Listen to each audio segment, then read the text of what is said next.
je parlais des traitements médicamenteux qui sont prescrits dans les maladies inflammatoires chroniques et qui peuvent avoir une répercussion sur la santé orale des patients. J'ai animé cette table ronde sur les traitements médicamenteux avec le professeur Géraldine Lescaille qui travaille dans mon service et puis deux présidentes d'associations de patients souffrant de maladies inflammatoires chroniques.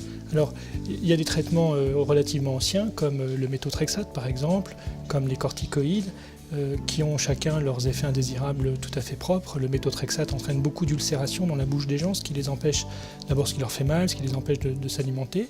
Et puis les corticoïdes, quant à eux, sont des immunosuppresseurs qui peuvent entraîner des infections dans la bouche. Ça, c'est souvent pour les plus anciens des traitements.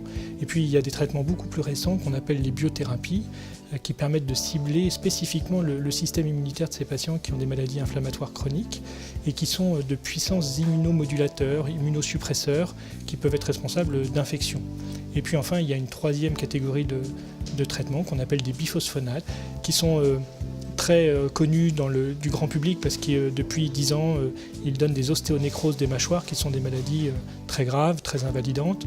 Et toutes les patientes qui en prennent, ce sont surtout des femmes dans l'ostéoporose, se posent la question de savoir si elles pourraient être elles aussi victimes d'ostéonécrose. Et il s'agissait ce matin de les rassurer par rapport à ces traitements-là. La problématique des traitements médicamenteux est vraiment une problématique centrale pour ces patients qui ont très souvent une crainte par rapport à la dangerosité des traitements, aux effets qu'ils peuvent avoir. Et cette crainte est partagée très souvent aussi par les chirurgiens dentistes qui eux-mêmes se demandent s'ils peuvent ou non pratiquer un certain nombre de soins dans la bouche des patients qui sont traités avec ces médicaments-là. Donc on a eu des échanges extrêmement nombreux, variés et très instructifs. Tous ces patients ont besoin d'être rassurés par rapport à tous ces médicaments et on a pu leur apporter des informations qui aujourd'hui sont bien connues et d'autres qui sont encore en suspens.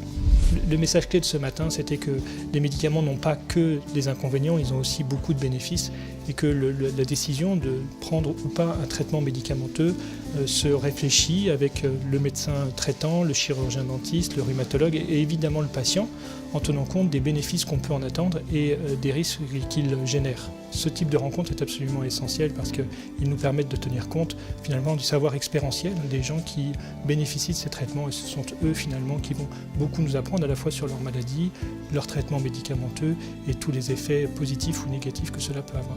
Il faut continuer à pérenniser ce type d'échanges, ce type de rencontres qui sont vraiment le socle de la médecine de demain où chacun apporte son expérience, les cliniciens, les chercheurs et évidemment les patients.